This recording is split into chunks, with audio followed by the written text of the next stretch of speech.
Hey guys, welcome back to this channel. This is a channel about debanking, and I'm going to provide a number of different methods for how to debank, and that's what this channel is about. If you like those kinds of ideas, you can subscribe to my channel.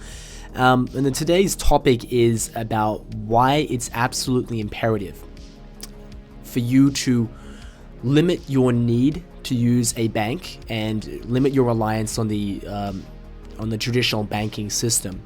And I want to instill in you a sense of urgency about doing this.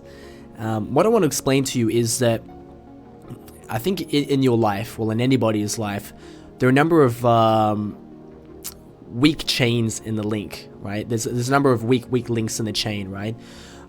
You might have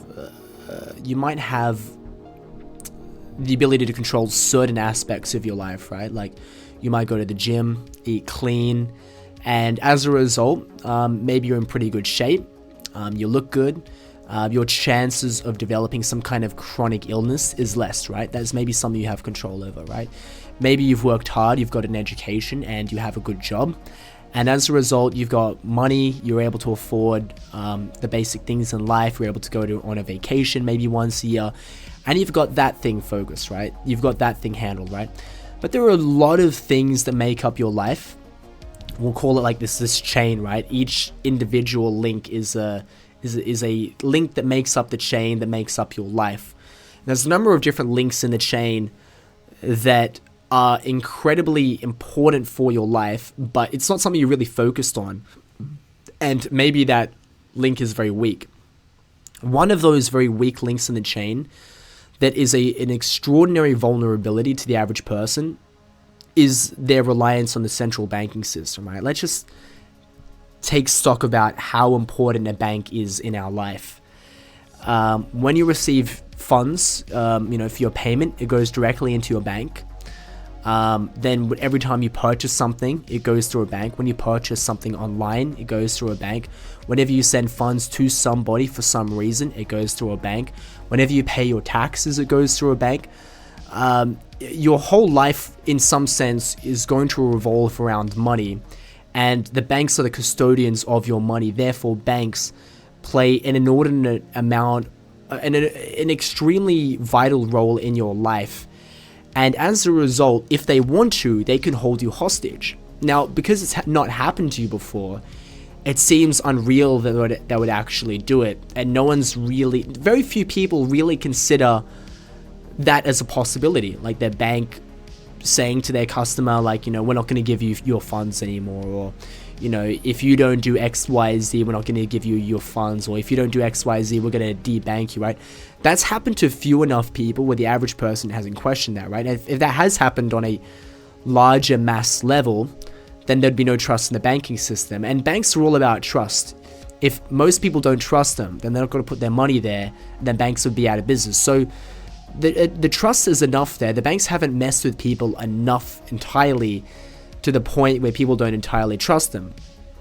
But by the time the banks break trust, it's going to happen on a wide enough level, and it'll happen suddenly that I think it can be too late to react, right? So I want to get into certain specifics here about what can go wrong if your bank has too much control in your life, right? And this isn't something that I think has applied throughout all time. I think, generally the banks have respected their customers for a while, right? For a while. But over time, we're going to see banks becoming increasingly tyrannical, and it might not even be specifically because of individual commercial banks. It might be at the behest of the elites or the government or whatever, that their services might be used to attempt to coerce you into doing or believing or thinking certain things, right? So many people are aware of what happened in Canada, where many people were protesting against these very, frankly, barbaric lockdown protocols in regards to COVID-19.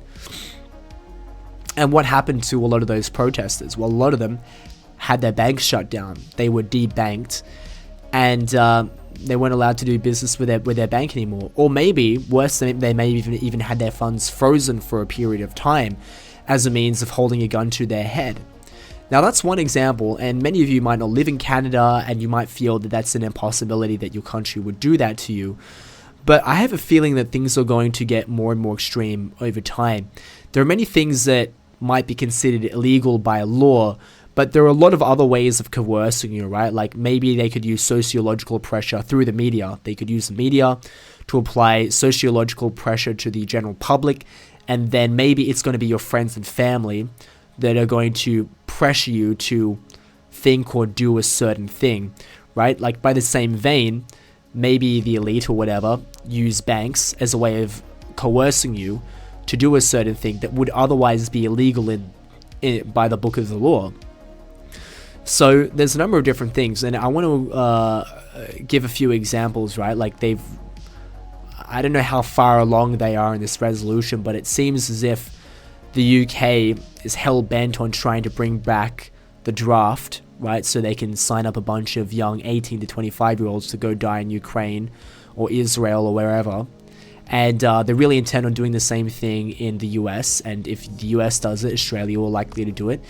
And probably at some stage, they're going to just start forcing people to go into the army. But how are they going to do it, right? Well, of course, maybe you get a knock on the door. That's one way. And then if you don't come out at that time, maybe you're dragged out kicking and screaming. That's one way. But I think it's the most likely way that people are going to be coerced into doing such a thing is then just simply not going to have access to their funds, right? And I think it's the ultimate gun to the head, because it wouldn't just affect you, if you can't have access to your funds, then your family can't have access to their funds. It's really it's siege warfare. They will starve you out. You won't have the ability to do anything. You wouldn't even be able to flee the country, right? You would have to buy a train ticket. You would have to buy a plane ticket. If you want to flee into the woods, you would need to buy petrol to fuel your car. So to me, controlling people through holding their funds hostage in their bank is the ultimate way of coercing people to do exactly what they want. And I don't think many people have had the experience of what that's like. I can speak partially to what that's like because I've been debanked 3 times, and that's for peer-to-peer trading activities. I won't go into too much details, right? But ultimately, I'm just selling crypto. I'm following the rules. The banks didn't like it, and they just shut my account down, one that I've had since I was a kid. Now, in the end, I just simply opened up a new bank account on some other places, and it was a little bit complicated. But at the end of the day, it wasn't a huge deal, but it was still really shocking that could happen. And I know someone in this industry who I'm not going to describe, so I don't have to give away too much information about that person.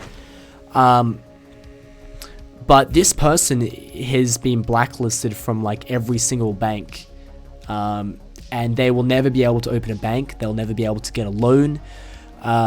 They have to live purely in cash, almost as if they're a drug dealer. And it's simply because they were involved in like peer-to-peer trading, So if your government or your banks are hell-bent on preventing the increase in cryptocurrency, they don't want, they're very cryptocurrency unfriendly, or they just don't want people using it because it's a threat to the monopoly, they're going to start doing things to people, right? They're going, like, if you're a seller or if you're a provider or if you're involved in this industry, they're just going to start blocking bank accounts, right? They're going to just start and they're going to start pressuring people in very untoward ways. And even for buyers, right, maybe they just start making it so you can't onboard your fiat into crypto, right? And they'll come up with all kinds of excuses like, oh, sorry, they'll block transactions, and they'll say, oh, sorry, like, we did it for your safety. That's a really common one. Or we're just worried about scams, so we blocked your transaction.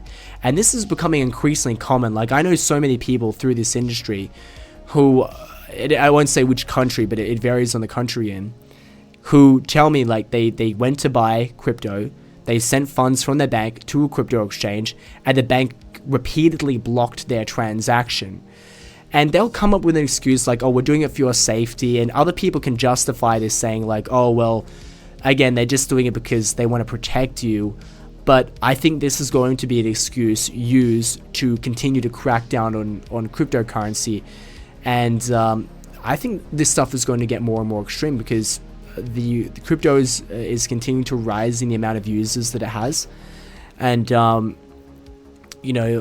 fiat currency, I think, is slowly on its way out, and there's going to be a fight that happens, right? And if there is a fight, banks are going to use the power that they have to prevent you from buying cryptocurrency, selling cryptocurrency, or they're going to use their powers in other really horrific ways. And if you are totally reliant on the banking system still, by the time this happens, you'll have very little choice about what you can do. You're going to get drafted to Ukraine. You're not going to be able to buy or sell cryptocurrency anymore. There's all these things. But what if you didn't have to rely on banks to buy and sell things? What if you didn't have to rely on banks to be the custodians of your funds?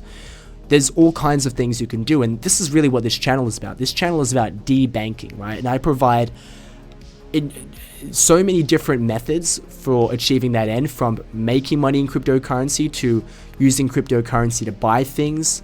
I provide all these different methods, and I think this is why this channel is going to be really important. I really suggest you subscribe, because it's going to be increasingly important for people to remove their reliance on the central banking system, because it's just going to strengthen that link in the chain, right? It's going to be one less way that you can be coerced into doing something you don't want to do. So yeah, that's basically, that's my little rant for today. And if you're interested in debanking, and if you're concerned that one day your bank may say that we're declining your fiat payments into a cryptocurrency because of safety or something like that, and if you don't want that to happen, then I really recommend you get on peer-to-peer cryptocurrency exchanges.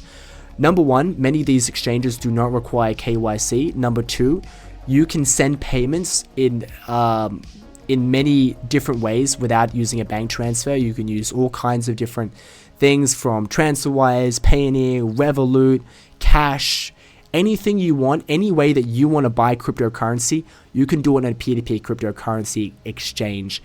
So those are the two reasons why I suggest you go into it. And also, thirdly, I almost forgot, you're going to deal directly with another person, right? So there's no third party, there's no bank that you have to deal with. You can deal directly with another person, and you're only going to deal with them, right? So you don't have to worry about bank or whatever collecting your information, knowing what you're doing, knowing that you're getting involved in cryptocurrency, maybe even putting you on some kind of list, right? Which they're going to hand it to whatever 3-letter agency. If you want to really protect your own anonymity, I really suggest getting into peer-to-peer trading, and you can do that using my referral links in the description below. I've got an assortment of different cryptocurrency exchanges, from HODL, Local CoinSwap, Bybit, Binance, OKX. All of these have peer-to-peer trading functions, and I really recommend you get into it. So thanks a lot for watching, guys, and I'll see you in the next video.